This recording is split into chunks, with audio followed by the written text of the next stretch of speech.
J'ai lu récemment dans la presse un article concernant la clinique de l'Ermitage.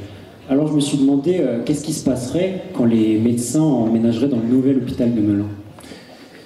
C'est effectivement un sujet d'inquiétude pour beaucoup de personnes. Moi, je ne reviens absolument pas sur la décision qui a été prise d'implanter un pôle de clinique privée à proximité du nouvel hôpital de Melun. Je pense que si les médecins, et en particulier spécialistes, trouvent des conditions d'exercice et des plateaux techniques qui les satisfont de cette manière-là, c'est plutôt une bonne chose. En revanche, c'est vrai que ça représente une baisse de l'offre de soins sur la commune. Madame Marie-Lélis n'est pas singulière à ce niveau-là, puisque les élus départementaux savent bien que en 10 ans, le nombre de généralistes a chuté de 20% à l'échelon départemental. Donc, au fond, nous sommes également les victimes de cette démographie. Au début, je dois le dire, et je le confesse bien volontiers, moi j'avais plutôt une approche libérale, étant moi-même profession libérale. Je me dis, après tout, les médecins libéraux vont peut-être s'organiser les uns les autres, et puis si notre commune est accueillante et que nous offrons des perspectives intéressantes, eh bien, ils s'installeront tout naturellement à Dame Marie-Lélis. Je me suis rendu compte, peut-être en me concertant avec d'autres, peut-être en écoutant un petit peu partout, que ça ne marchait plus du tout comme ça. La profession médicale a évolué. Les contraintes qui sont acceptables dans l'exercice quotidien de sa profession ne sont plus les mêmes. On veut vivre différemment. La démographie médicale a changé.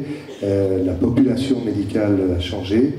Beaucoup de femmes sont médecins ou travaillent dans des professions paramédicales et souhaitent avoir une vie également organisée de manière différente de celle que nous avons pu connaître parfois en tant que praticiens libéraux, où on travaillait parfois de 7 heures à 23 heures, et sans compter les heures d'urgence.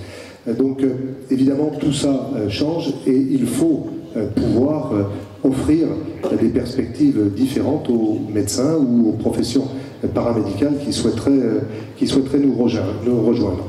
Et en revanche, une chose dont nous sommes certains et que nous avons partagé avec nos collègues, c'est que le site de l'Ermitage, j'allais dire, et pardonnez-moi les médecins libéraux, mais qu'à cet endroit-là, il y a une sorte de fonds de commerce médical, et tout le monde sait que à cet endroit-là, bien, il y a une offre de soins.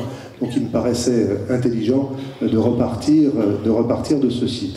Je salue la présence du docteur Morvan et de sa collaboratrice Madame Lamoury, qui sont là ce soir. Je peux vous annoncer que nous travaillons de manière très étroite à l'aboutissement d'un projet qui consistera en l'implantation d'un pôle médical sur le site de l'Ermitage, sur l'emprise foncière de l'Ermitage. Ça pose deux questions à résoudre. D'une part, la phase de transition jusqu'à ce que le bâtiment soit construit. Il faut aussi que les médecins qui souhaitent rester sur place puissent le faire. Donc il y a à la fois à organiser une proposition de locaux pour la phase temporaire jusqu'à ce que l'équipement soit définitivement construit. À terme, nous pensons, pour avoir travaillé avec des spécialistes de la question et commencer à enregistrer les promesses d'installation, si je m'exprime ainsi, ce sera une jauge de 12 à 15 professionnels médicaux et paramédicaux qui s'installeront à cet endroit-là, et nous pouvons en être, je crois, fiers.